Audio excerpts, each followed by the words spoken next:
नमो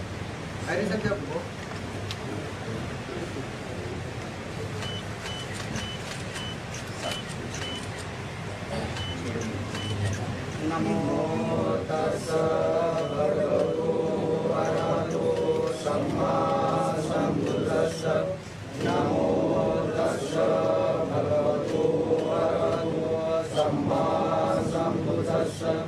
नमो तस्स भगवतो अरहतो सम्मा सम्बुद्धस्स।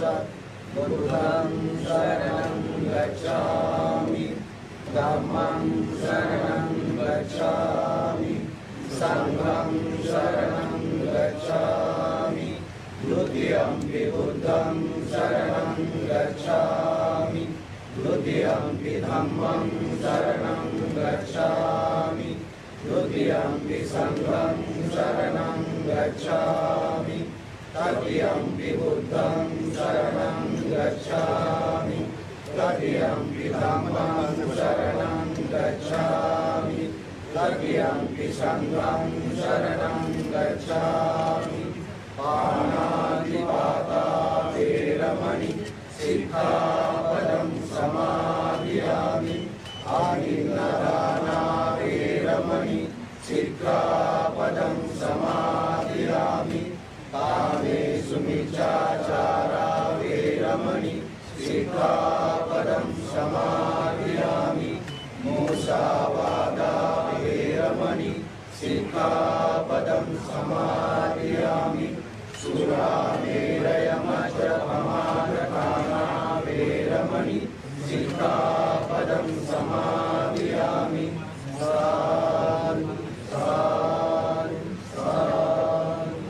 महाकारुणी तथागत भगवान गौतम बुद्ध आणि क्रांतीचे महासूर्य महामानव बोधिसत्व भारतरत्न डॉक्टर बाबासाहेब आंबेडकर यांच्या महापरिनिर्वाण दिनाच्या निमित्ताने त्यांना विनम्र अभिवादन करतो।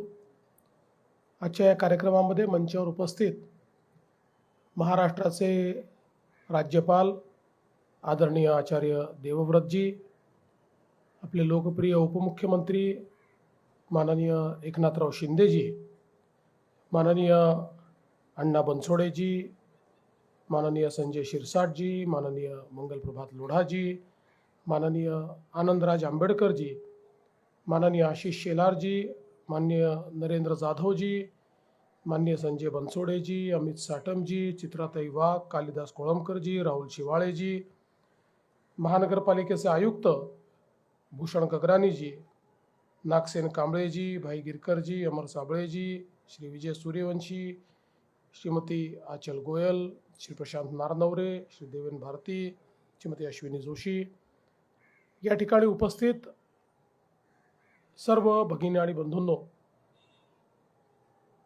महामानव भारतरत्न डॉक्टर बाबासाहेब आंबेडकरांच्या महापरिनिर्वाण दिनाच्या निमित्ताने त्यांना अभिवादन करण्याकरता आणि या देशाला संविधानाच्या माध्यमातून त्यांनी जो मार्ग दाखवला त्या मार्गावर चालण्याची पुन्हा एकदा प्रेरणा प्राप्त करण्याकरता आपण सर्व लोक या ठिकाणी एकत्रित आलो आहोत। आपल्याला कल्पना आहे की खऱ्या अर्थानं आपल्या देशामध्ये, आपल्या समाजामध्ये एक प्रचंड मोठी विषमता तयार झाली होती आणि या विषमतेने आपल्याच समाजातील अनेक लोकांना मानव म्हणून जगण्याचा अधिकार हा हिरावून घेतला होता। आणि अशा परिस्थितीमध्ये समाजामध्ये मोठी जागृती आणून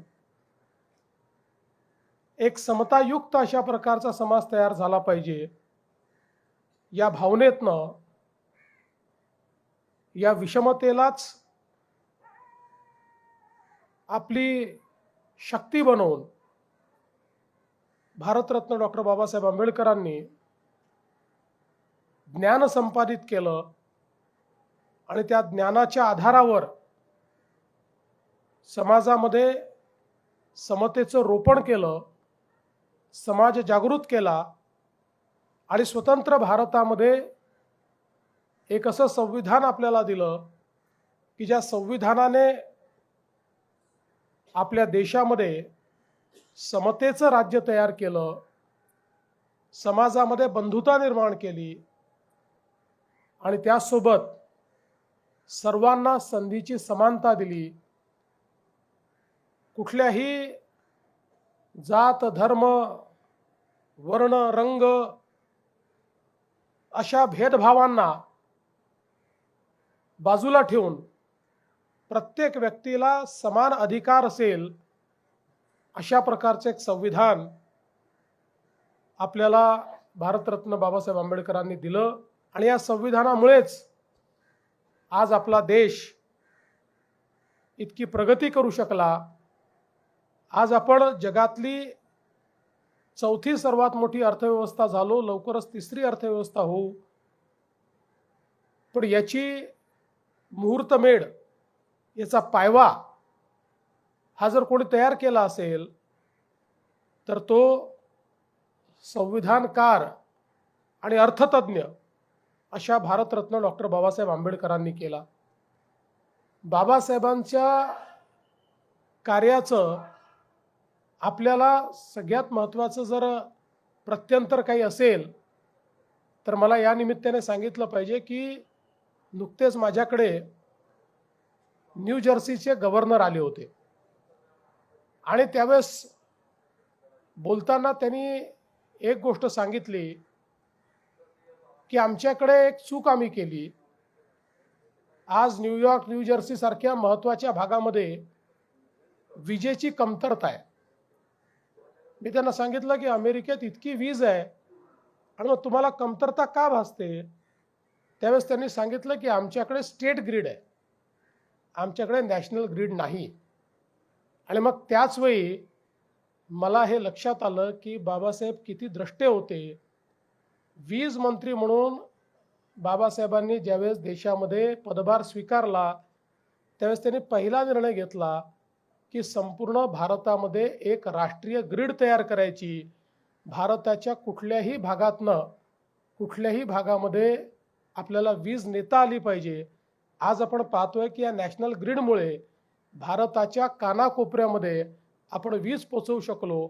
अमेरिकेसारख्या प्रगत राष्ट्राला जे लक्षात आलं नाही ते भारतरत्न डॉक्टर बाबासाहेब आंबेडकरांनी लक्षात घेऊन आज भारताला स्वयंपूर्णतेकडे नेण्याचा हा जो काही काम आणि हे कार्यक्रम त्यांनी जो या ठिकाणी आपल्याला दिला, खरोखर त्यातनं त्यांच्या व्यक्तिमत्वाचं आणि त्यांच्या दृष्टेपणाचं दर्शन आपल्याला होतं. आज आपण पाहतोय की विविध क्षेत्रांमध्ये भारताची प्रगती आपल्याला पाहायला मिळते आणि या प्रगतीच्या पाठीमागे या देशामध्ये जी लोकशाहीची व्यवस्था आमच्या संविधानाने उभी केली, या लोकशाहीमुळे खऱ्या अर्थानं भारत हा प्रगतीकडे चाललेला आहे. आणि म्हणूनच आपल्या देशाचे प्रधानमंत्री माननीय मोदीजी देखील अतिशय गौरवाने म्हणतात की माझ्याकरता कुठल्याही धर्मग्रंथापेक्षा भारताचं संविधान महत्त्वाचं आहे, कारण हे संविधानच प्रत्येक भारतीयाचं कल्याण करू शकतं. आणि इतके वर्ष विधानमंडळामध्ये काम केल्यानंतर आणि एक संविधानाचा अभ्यासक म्हणून देखील मी या ठिकाणी सांगू शकतो की जगातलं सर्वोत्तम संविधान कुठलं तर ते आपल्या भारताचं संविधान जे भारतरत्न डॉक्टर बाबासाहेब आंबेडकरांनी आपल्याला दिलेलं आहे. कुठलाही सामान्यातल्या सामान्य माणसाचा प्रश्न असो किंवा कितीही कॉम्प्लिकेटेड प्रश्न असो, या प्रत्येक प्रश्नाचं उत्तर या संविधानामध्ये आपल्याला सापडतं. आणि म्हणूनच या महामानवाला अभिवादन करणं आणि त्यांच्याकडनं प्रेरणा घेणं हे आपल्याकरता सगळ्यांकरता अत्यंत महत्त्वाचं आहे. खरं म्हणजे त्यांच्या जीवनाबद्दल, त्यांच्या कार्याबद्दल आपण जेवढं बोलावं तेवढं कमी आहे. खऱ्या अर्थानं त्यांनी खूप मोठ्या प्रमाणात हे सर्व कार्य या ठिकाणी केलेलं आहे. आणि म्हणून आजच्या प्रसंगी मी एवढंच सांगतो की आपण प्रयत्न करूया की आनंदराजजींनी मगाशी सांगितलं की काही अजून आपल्याला व्यवस्था केल्या पाहिजे, त्या व्यवस्था तर आपण करूच, पण पुढच्या आपल्या महापरिनिर्वाण दिनाच्या पूर्वी शक्यतोवर आपल्या इंदू मिलचं जे स्मारक आहे ते स्मारक पूर्ण व्हावं अशा प्रकारचा प्रयत्न आपण करूया. मी पुन्हा एकदा माझं बोलणं या ठिकाणी थांबवतो. महामानवांना या ठिकाणी विनम्र आदरांजली देतो. धन्यवाद. जय हिंद, जय भीम, जय भारत, जय महाराष्ट्र.